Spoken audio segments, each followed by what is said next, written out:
Bharatiya Janata party की सरकार श्री नरेंद्र मोदी जी के नेतृत्व में देश में चल रही है। नरेंद्र मोदी जी का व्यक्तित्व इतना ऊंचा है कि वो कभी भी छोटी बात में नहीं आते और किसी प्रकार से बदले की राजनीति नहीं करते। अब जो ईडी ने सोनिया गांधी जी और राहुल गांधी जी को जो सम्मन जारी किया है और आज उनको बुलाया गया है, वो कानून अपना काम कर रहा है और कानून बिल्कुल निष्पक्ष और पारदर्शी तरीके से काम को कर रहा है। और ये पूरा देश जानता है कि नेशनल हेराल्ड केस और यूपीए की सरकार के समय में इन्होंने एक यंग इंडिया नाम की कंपनी बनाई और उस कंपनी के नाम से नेशनल हेराल्ड की जो प्रॉपर्टी है वो 50 लाख रुपए में खरीदी, जबकि उसका एक भवन ही जिसका मासिक किराया 60 लाख रुपए आता है और उसकी सैकड़ों करोड़ रुपए की प्रॉपर्टी थी। और यंग इंडिया में 36% सोनिया गांधी जी का और 36% राहुल गांधी जी का शेयर था और बाकी 24% भी इन्हीं के नेता होंगे जिनका शेयर उसमें था। और इसलिए इसमें गड़बड़ तो हुई है और ईडी निष्पक्ष तरीके से इसकी जांच कर रही है और निश्चित रूप से वो होनी भी चाहिए। और ये सबका सब काम यूपीए की सरकार के समय में हुआ है और हम सभी को ये भी याद आता है कि 2014 से पहले जो 10 साल तक डॉक्टर मनमोहन सिंह की सरकार रही है, उस समय शायद कोई दिन ऐसा नहीं होता था जब समाचार पत्र और मीडिया में प्रतिदिन हजारों लाखों करोड़ के भ्रष्टाचार के मामले आते थे और वही हेडिंग होता था। तो इसलिए अब 2014 के बाद स्थितियां बदली हैं और फिर जिस प्रकार से अभी इन्होंने सारे ईडी के दफ्तरों पर आज धरना और प्रदर्शन करने की बात कही है और आज कर भी रहे हैं, तो मैं तो ये कहूँगा कि जो कानून ठीक प्रकार से काम कर रहा है तो ये कहीं ना कहीं दबाव बनाने का प्रयास है, लेकिन कानून अपना काम करेगा और निष्पक्ष तरीके से सारी जांच होगी और यदि उसमें दोषी होंगे तो निश्चित रूप से सजा भी मिलेगी। सर, त्रिदेव सम्मेलन हो रहा है, कहाँ पे होगा ये, कल कौन इसमें आएगा सर, और क्या इसमें? मंडी लोकसभा क्षेत्र का त्रिदेव सम्मेलन कल 14 तारीख को मंडी जिला के सुंदर नगर के जवाहर पार्क में होने जा रहा है, जिसमें केंद्रीय जल शक्ति मंत्री श्री गजेंद्र सिंह शेखावत जी रहने वाले हैं और हिमाचल प्रदेश के माननीय मुख्यमंत्री जी और हमारे प्रदेश अध्यक्ष जी, ये सभी भी उस कार्यक्रम में उपस्थित रहेंगे और मंडी लोकसभा क्षेत्र के 6000 त्रिदेव उस कार्यक्रम में उपस्थित रहेंगे। सर, शिक्षा क्षेत्र से जुड़ी भी बात करना चाहेंगे क्योंकि 15,000 के करीब संख्या इंतजार में है। एनजीटी भर्ती प्रक्रिया कब तक शुरू हो सकती है? अभी देखिए, उसका कुछ मामला भारत सरकार से बातचीत में अभी लगे हैं, तो अभी जैसे ही वहाँ से बात होती है तो फिर उसके बाद हम इस प्रक्रिया को आगे बढ़ाएंगे। सर, जीओई पोस्ट कोड 939 का अभी परीक्षा परिणाम कब तक सामने आ सकता है? देखिए, अभी ये मामला तो लगभग यानी शिक्षा विभाग से संबंधित, इसमें डिफरेंट जो विभाग है उन सबका है, तो और इसका रास्ता भी सरकार ने निकाला है, तो प्रयास करेंगे कि जल्द इसका परिणाम निकले। सर, शास्त्रीय अध्यापकों की नियुक्ति को लेकर कहाँ? अभी माननीय उच्च न्यायालय में मामला विचाराधीन है, तो जैसे वहाँ से क्लियरेंस आती है तो तुरंत करेंगे। सर, एसएमसी शिक्षकों की पॉलिसी को लेकर क्या 2009 की पॉलिसी में कोई बदलाव होगा? अभी बजट में माननीय मुख्यमंत्री ने कहा है कि हम पॉलिसी बनाने पर विचार करेंगे, तो निश्चित रूप से उस पर विचार चल रहा है, तो अब आगामी आने वाले समय में तय करेंगे कि हमको आगे कैसे बढ़ना है।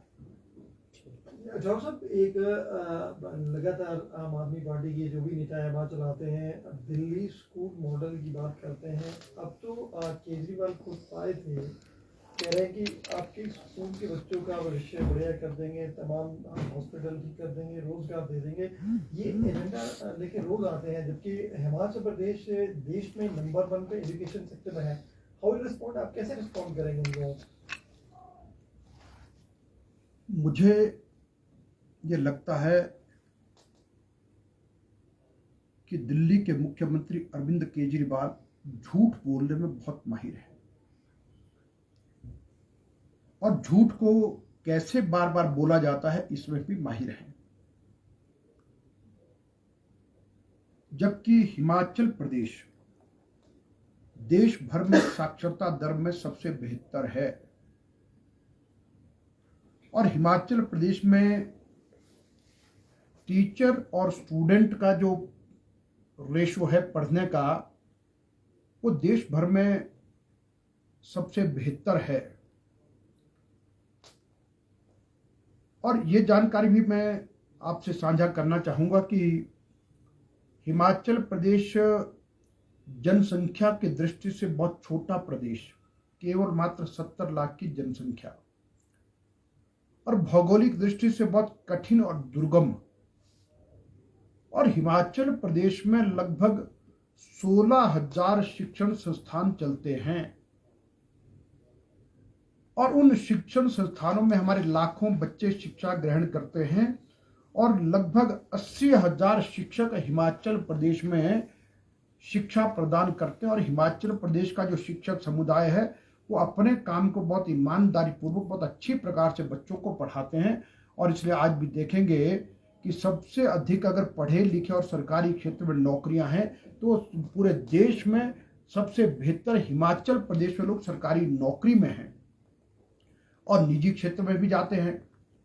और हिमाचल प्रदेश के स्कूलों की शिक्षा का ही परिणाम है कि जहां पर लोग IAS, IPS, HAS, doctor, engineer, scientist बन रहे हैं और बहुत ऊंचे स्थानों पर देश की, चाहे वो राजनीतिक क्षेत्र है, चाहे देश में, चाहे प्रशासनिक क्षेत्र है, हर क्षेत्र में हैं। और फिर उसके साथ साथ ये कि आप देखेंगे कि जनसंख्या के अनुपात से देश की सेनाओं में सबसे अधिक सैनिक यदि किसी प्रदेश के हैं तो हिमाचल प्रदेश के हैं। और इसलिए अरविंद केजरीवाल का बार बार ये कहना है कि हिमाचल प्रदेश की शिक्षा व्यवस्था अच्छी नहीं है, यहाँ के लोगों का अपमान है, जहाँ के सबसे अधिक सैनिक देश के अंदर है। और फिर दिल्ली एक मैदानी क्षेत्र, बहुत आसान क्षेत्र, देश की राजधानी, और 3,25,00,000 के लगभग दिल्ली की जनसंख्या, और दिल्ली की सरकार केवल मात्र दिल्ली में 1,036 स्कूल चलाती है। और इसलिए उनका यह भी कहना है कि हमसे कोई बहस करे, अरे बहस तो बराबरी वाले से होती है, तो आप तो कहीं पर टिकते ही नहीं, केवल मात्र 1,036 स्कूल आप चलाते हैं। और उनमें से भी ये, यानी एक RTI के अंतर्गत एक खुलासा हुआ है कि दिल्ली के 80% स्कूलों में प्रिंसिपल और हेडमास्टर नहीं है। दिल्ली के 80% स्कूलों में साइंस की क्लासेस नहीं लगती हैं क्योंकि साइंस के टीचर तो नहीं हैं। और कोरोना के समय में दिल्ली में टीचर्स को हाईकोर्ट में जाना पड़ा कि ताकि उनकी सैलरी मिले, और हाईकोर्ट ने दिल्ली की सरकार को लताड़ लगाई कि आप दिल्ली में अध्यापकों, प्राध्यापकों की वहां पर यानी उनकी तनख्वाह नहीं दे पा रहे हैं, यानी दिल्ली का ढांचा कहीं पर नहीं टिकता है। और फिर एक और बात के लिए वो बहुत प्रचार करते हैं कि निजी स्कूलों को हिमाचल प्रदेश में बढ़ावा है। हिमाचल प्रदेश में 16,000 से अधिक सरकारी संस्थान हैं और 1,500 के लगभग निजी स्कूल हैं। लेकिन एक बात तथ्य है और जो सत्य है, अगर देश में सबसे अधिक फीस निजी स्कूलों की कहीं पर है तो दिल्ली के स्कूल सबसे महंगे स्कूल हैं। और दिल्ली में जो वो बात करते हैं उनका किसी प्रकार से निजी स्कूलों पर कोई नियंत्रण नहीं। हमारे पास लगभग 1,500 स्कूल हैं लेकिन सरकार का पूरा नियंत्रण है।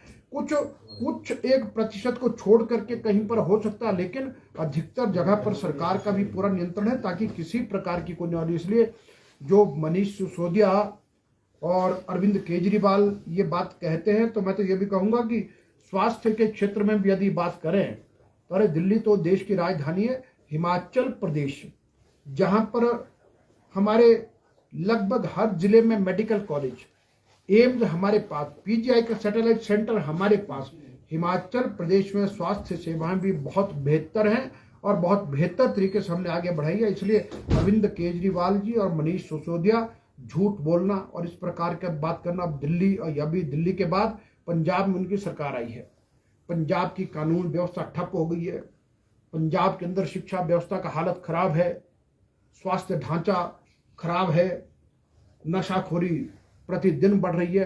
तो इसलिए उनको किसी प्रकार फिर उनको एक बात का ध्यान ये रहना चाहिए कि हिमाचल प्रदेश में उनके लिए यहाँ की जनता के दिल में कोई जगह नहीं है। और फिर एक बात वो ये कहते थे कि हम बहुत ईमानदार हैं, भ्रष्टाचार से समझौता नहीं करते। इससे पहले जो उनके स्वास्थ्य मंत्री हिमाचल प्रदेश में जो आते रहे, जो लगातार घूमते रहे, सबको ईमानदारी का पाठ पढ़ाते रहे, अब वो गिरफ्तार हो चुके हैं। और फिर कहते थे एक साजिश के अंतर्गत हुआ है, लेकिन जब छापे मारे गए तो 2,85,00,000 रुपया उनके घरों से बरामद हुआ और सोना के सिक्के उनके घरों से बरामद हुए। यानी तब भी वो किस मुंह से आकर के कहते हैं कि हम भ्रष्टाचार से कोई समझौता नहीं करते। इससे उनका कथनी और करनी में अरविंद केजरीवाल का बहुत अंतर है और हिमाचल प्रदेश की जनता कहीं पर भी उनकी जमीन लगने नहीं देगी। ठीक है जी।